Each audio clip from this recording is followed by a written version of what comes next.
Good morning students. आज गॉस्की प्रमेय का लास्ट अनुप्रयोग है और ये चैप्टर इसके साथ खत्म हो जाएगा। आपका लास्ट अनुप्रयोग का नाम है एक समान आवेशित अचालक गोले के कारण वैद्युत क्षेत्र की तीव्रता। तो चालक गोले में भी हमने आपका देखा था कि वहां आपकी तीन स्थितियों में वैद्युत क्षेत्र की तीव्रता ज्ञात हुई थी, बाह्य बिंदु पर, पृष्ठ पर और आंतरिक बिंदु पर। इसी प्रकार आपकी स्थिति आवेशित अचालक गोले के कारण भी बनेगी। तो इसकी भाषा हम आपको पहले बता देते हैं कि क्या स्थिति बनेगी। माना कि कैपिटल आर त्रिज्या का एक विलगित अचालक गोला है।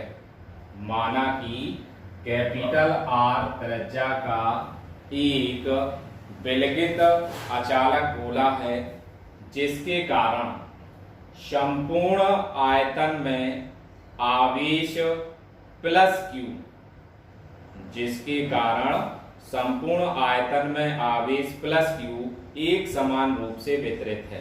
अतः गोले के बाहर या बाह्य बिंदु पर, गोले के पृष्ठ पर तथा गोले के भीतर वैद्युत क्षेत्र की तीव्रता ज्ञात करनी है। तो इसमें आपका फर्स्ट पॉइंट आता है बाह्य बिंदु पर। तो ये आपका प्लस Q आवेश है जो पूरे अचालक गोले में वितरित है और उसके बाहर एक आपका बिंदु P है जिस पर हमें वैद्युत क्षेत्र की तीव्रता ज्ञात करनी है। तो पहला पॉइंट आपका क्या है, बाह्य बिंदु पर या बाह्य पृष्ठ पर। तो अब अभी हम पहले चित्र को समझते हैं, उसके पश्चात हम आपको भाषा समझाएंगे कि आपको लिखना किस प्रकार है। यहाँ आप देख रहे होंगे कैपिटल आर त्रिज्या का ये एक अचालक गोला है जिसके अंदर O, जिसका केंद्र क्या है O, प्लस Q आवेश इसमें एक समान रूप से वितरित है।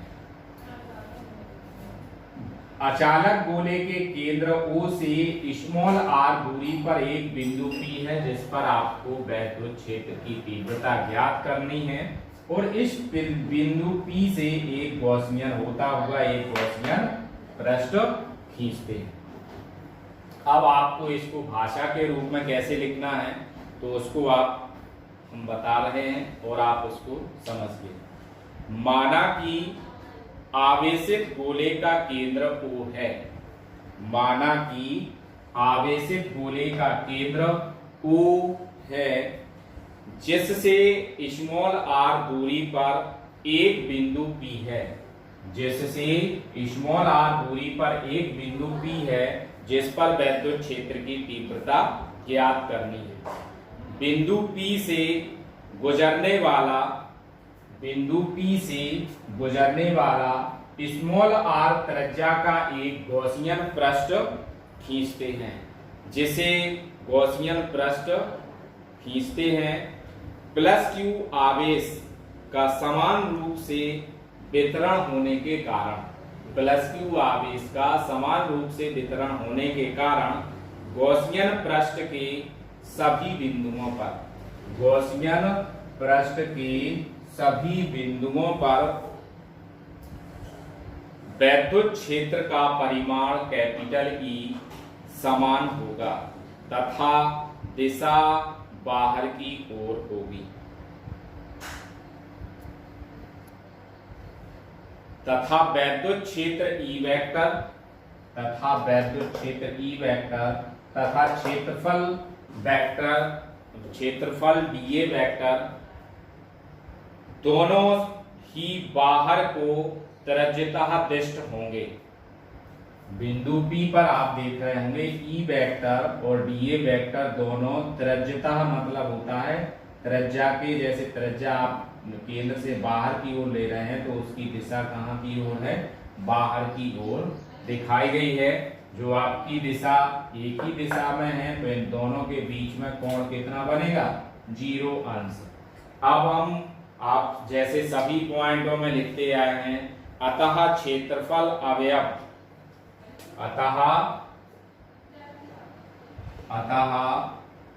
क्षेत्रफल अवयव BAC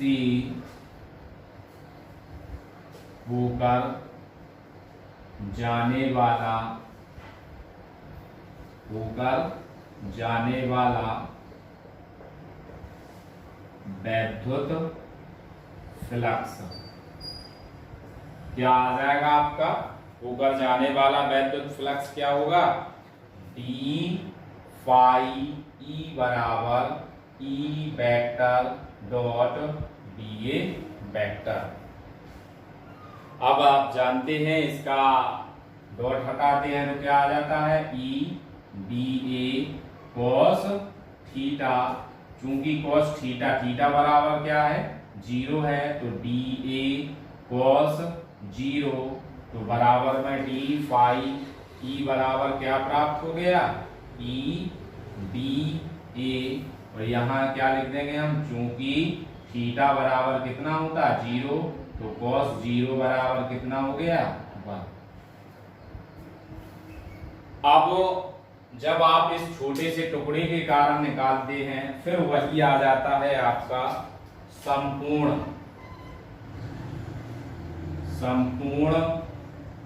पृष्ठ से होकर जाने वाला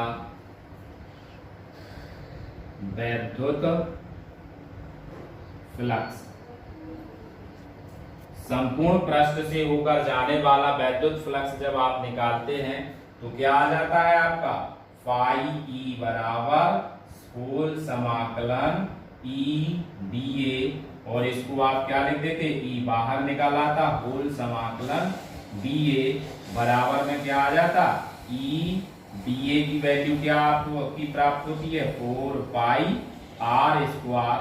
यहाँ क्या समीकरण नंबर क्या लिख देते हैं? 1, तो यहाँ क्या लिख देंगे? चूंकि होल समाकलन DA बराबर 4 पाई R स्क्वायर।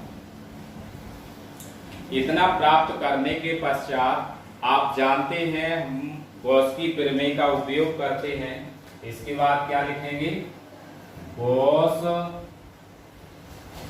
की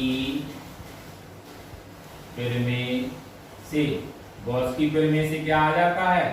फाई E बराबर Q अपॉन एप्सिलॉन नॉट। तो इसको समीकरण नंबर कितना दे देते हैं? समीकरण 2।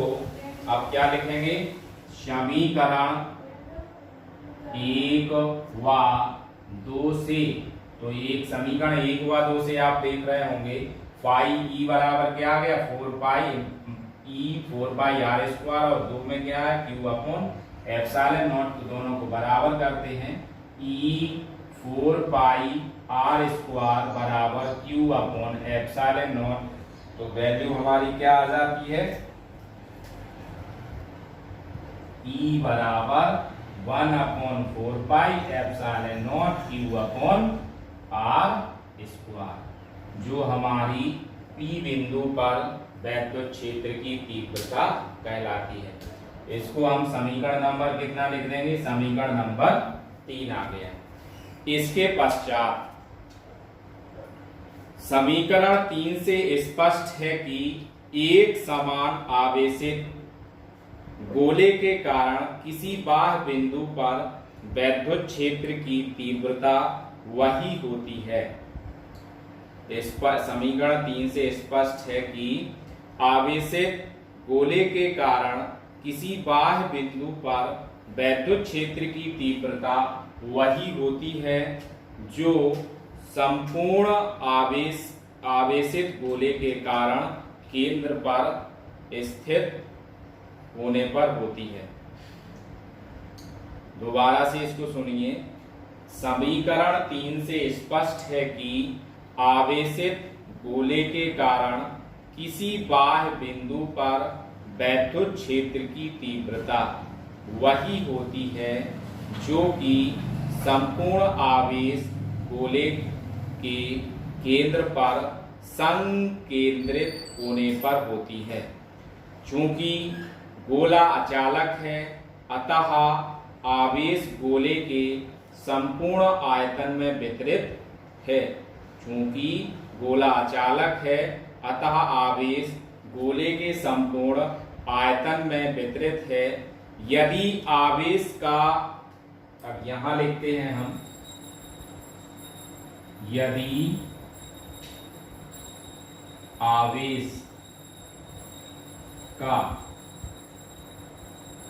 पृष्ठ घनत्व, यदि आवेश का पृष्ठ, आवेश का पृष्ठ नहीं, आयतन यहां लेंगे, तो यदि आवेश का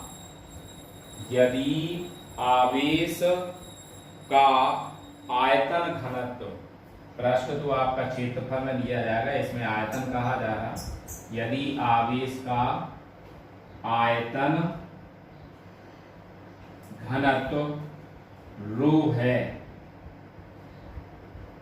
तब रो बराबर क्या आ जाएगा? रो बराबर क्यू अपॉन भी। वो आप जानते हैं गोले के आयतन का सूत्र क्या होता है? 4/3 पाई आर क्यू। तो ये वैल्यू क्या आ जाएगी? क्यू अपॉन 4/3 पाई आर की पावर कितनी प्राप्त होगी? 3, क्योंकि गोले में आयतन ये है, उसकी त्रिज्या क्या है? Capital R. तो यहां से जब हम Q का वैल्यू निकालेंगे तो Q बराबर क्या आ जाएगा? रो ब्रैकेट में 4/3 पाई कैपिटल आर की पावर 3। तो समीकरण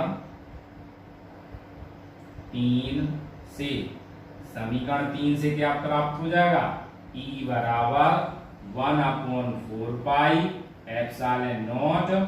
Q की जगह पे हमें क्या रखना है?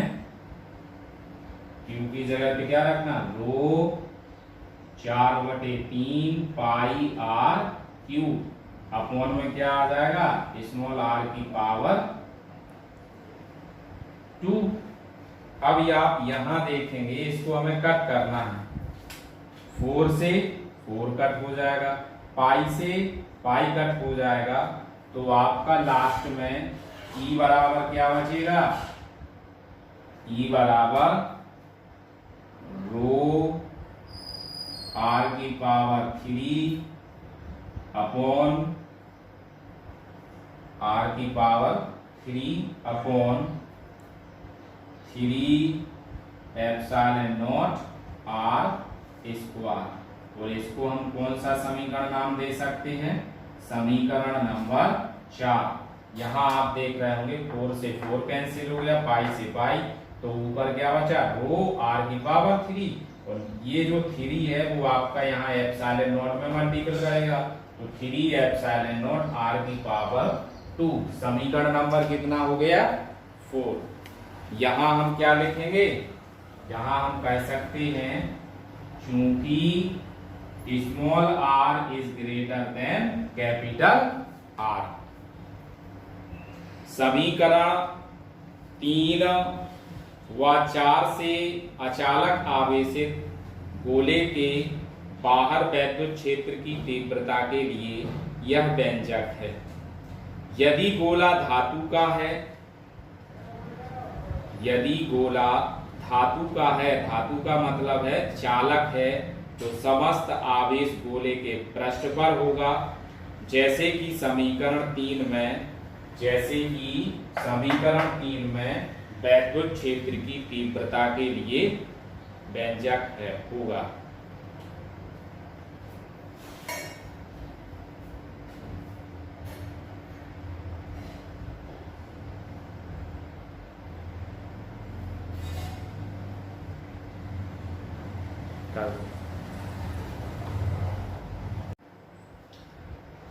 बाह्य बिंदु के बाद हम सेकंड पॉइंट पढ़ेंगे अब गोले के पृष्ठ पर। जब ये गोले के पृष्ठ पर कहा जाएगा तो हमें जो पहले वाले डेरिवेशन हमने प्राप्त किए हैं वहां अकेला स्मॉल आर की जगह पे कैपिटल आर रख देंगे। क्या लिखेंगे? पृष्ठ पर कैपिटल आर बराबर स्मॉल आर। जब पृष्ठ पर कहा जाएगा तो चूंकि हम क्या मान लेंगे, कैपिटल आर किसके बराबर है, स्मॉल आर के बराबर। अतः समीकरण 3 से, समीकरण 3 से हम क्या प्राप्त कर लेंगे, E बराबर 1/4 pi epsilon not Q upon capital R square. ये समीकरण बन गया। इसके बाद समीकरण 4 से, समीकरण 4 से क्या था, E बराबर रो r की पावर 3/3 एप्सिलॉन नॉट, यहाँ r स्मॉल r स्क्वायर था तो उसकी जगह पे हम क्या रख रहे हैं, कैपिटल आर स्क्वायर। तो कैपिटल आर स्क्वायर इससे एक बार कैंसिल हो गया तो आपकी E बराबर वैल्यू क्या आ जाएगी, रो r/3 एप्सिलॉन। तो गोले के पृष्ठ पर आपको जो पहले बाय बिंदु पे हम निकालते हैं, उन दो फॉर्मूलों में लास्ट वाले में कैपिटल आर को हम स्मॉल आर की जगह पुट कर देते हैं। इस तरह हमारे गोले के पृष्ठ पर विद्युत क्षेत्र की तीव्रता ज्ञात हो जाती है। हमारा अब लास्ट पॉइंट बचा है आंतरिक बिंदु पर। तो थर्ड पॉइंट आपका क्या है, थर्ड पॉइंट आंतरिक बिंदु पर, जिसके लिए आपका इसका चित्र अलग से आएगा। इसका जो हम गॉसियन पृष्ठ खींचते हैं, यहाँ आपका सॉरी गॉसियन पृष्ठ नहीं लिखा है, यहाँ जो हम गॉसियन पृष्ठ खींचते हैं वो गोले के अंदर आता है, गॉसियन पृष्ठ। अब यहाँ पे आपका ये कैपिटल आर त्रिज्या का एक डार्क रूप में आपको वृत्त दिख रहा है। इसके आंतरिक बिंदु पे निकालना है तो हम उसको क्या मानते हैं, स्मॉल आर, और इसकी बिंदु क्या मान लेते हैं, पी ई वेक्टर डॉट आपका डी ए वेक्टर, दोनों है ई ए वेक्टर और डी वेक्टर। अब जैसा आपने भाषा बाय पृष्ठ पे लिखा था वैसे ही इसको आपको लिखना है। माना कि बिंदु P गोले के भीतर, माना कि बिंदु P गोले के भीतर, यहाँ इसका नाम डालते हैं, क्या आ जाएगा आपका, O केंद्र का। माना कि बिंदु P गोले के भीतर केंद्र O से, केंद्र O से स्मॉल r दूरी पर स्थित है। P से गुजरने वाला स्मॉल r त्रिज्या का एक गॉसियन पृष्ठ खींचते हैं जो P बिंदु से होकर जाने वाला संपूर्ण वैद्युत जो, अतः अब इसके बाद P बिंदु से होकर जाने वाला गॉसियन पृष्ठ हो जाएगा। और इसके बाद हम क्या लिखते हैं, अतः बिंदु P से होकर जाने वाला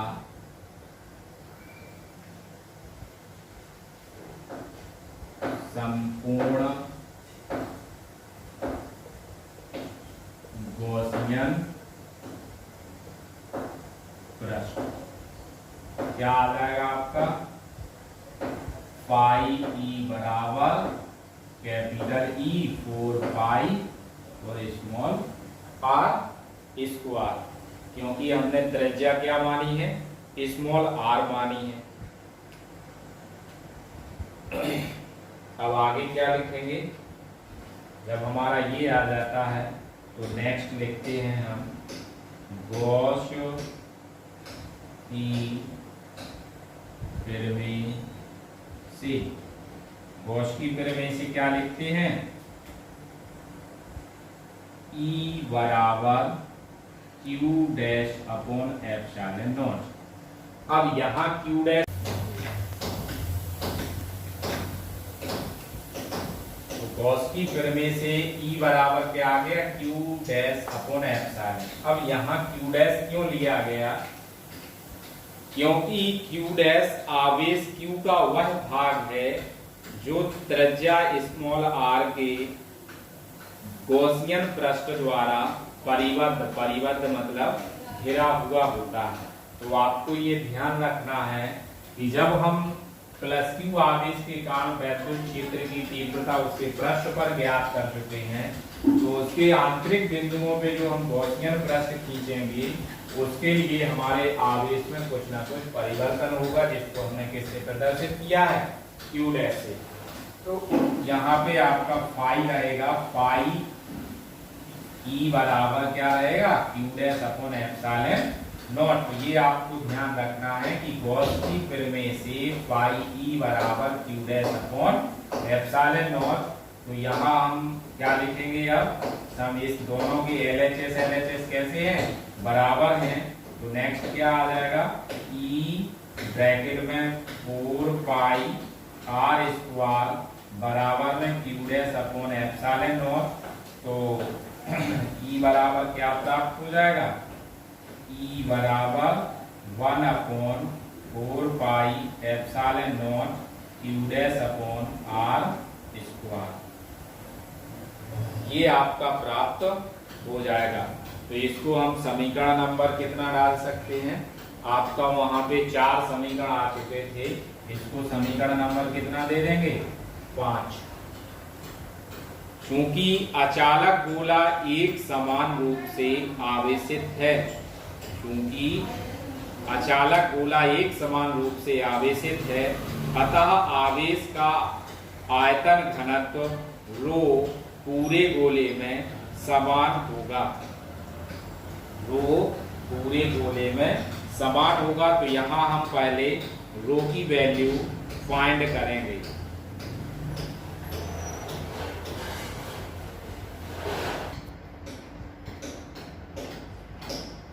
समीकरण जब 5 प्राप्त हो जाएगा तो उसके बाद आप रो बराबर वैल्यू निकाल लेंगे, क्यू डैश। तो यहाँ रो बराबर कैपिटल R के लिए निकालेंगे तो R की पावर 3 कर देंगे, स्मॉल के लिए इसके लिए निकालेंगे इस बिंदु के तो क्यू डैश कर देंगे। अब 4 पाई अपॉन 3 कैंसिल हो गया, क्यू अपॉन क्यू डैश की वैल्यू निकाल ली आपने, R अपॉन स्मॉल r। तो क्यू डैश बराबर क्या आ गया, Q R upon capital R की पावर 3। इस समीकरण में आप क्यू डैश का मान रखेंगे तो कैलकुलेशन के पश्चात आपको E बराबर 1 upon 4 pi epsilon not Q small r upon capital R की पावर 3 समीकरण नंबर 6 हो जाएगा।